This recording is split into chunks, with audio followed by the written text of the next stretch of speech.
తెనాలి మండలం బుర్రిపాలెం గ్రామ శివార్లో గల డాక్టర్ ఎస్ బిల్డింగ్ నందు D3 శారదా సొసైటీ ఆధ్వర్యంలో షుగర్ వ్యాధిగ్రస్తులకు ఉచిత పరీక్షలు చేయడంతో పాటు మందులను అందజేశారు.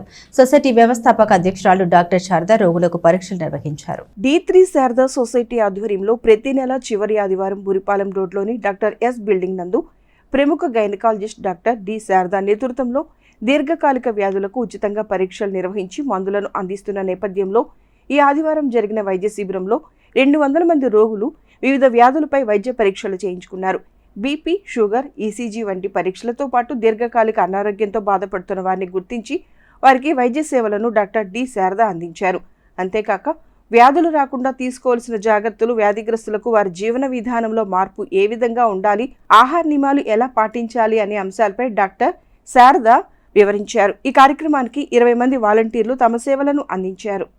అండి ప్రతి నెల కూడా ఆఖరి ఆదివారం నందు ఈ బురిపాలెం ప్రాంగణంలో మనం షుగర్ క్యాంపు, అంటే షుగర్ అనే కాదు, NCDs, నాన్ కమ్యూనికబుల్ డిజార్డర్స్ అన్నీ కూడా, దానిలో ఈ డయాబెటీస్ లేక షుగరు, అలాగే బీపీ, థైరాయిడ్, స్త్రీలకి వచ్చే క్యాన్సర్స్, అంటే వాళ్ళకి రొమ్ము క్యాన్సర్ కానీ గర్భాశయ ముఖద్వార క్యాన్సర్ కానీ ఇవన్నీ కూడా మ్యాక్సిమం లైఫ్ స్టైల్ డిజార్డర్సేనండి. వీటి మీద మనం దాదాపు ఒక 20-25 ఇయర్స్ నుంచి కూడా ఈ క్యాంప్స్ చేయటం జరుగుతుంది. అలాగే రెగ్యులర్గా కూడా చేస్తున్నాము.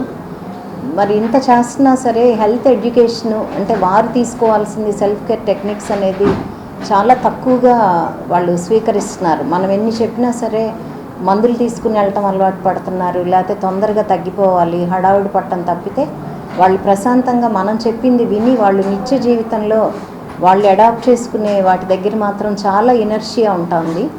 ఇది పోవాలి అని అంటే లాట్ ఆఫ్ కౌన్సిలింగ్, అంటే ఒక్క డాక్టర్ వల్లే కాదు, పక్కన ఉన్న పారామెడికల్ స్టాఫ్, అంటే ANMs కానీ ఆషాస్ కానీ డోర్ విజిట్స్కి వెళ్ళిన వాళ్ళు కూడా పదే పదే చెప్పినప్పుడు ఇది తప్పనిసరిగా పాటించాలని వాళ్ళ హెల్త్ ప్రాక్టీసెస్ని అడాప్ట్ చేసుకునే దానికి అవకాశం ఉంది.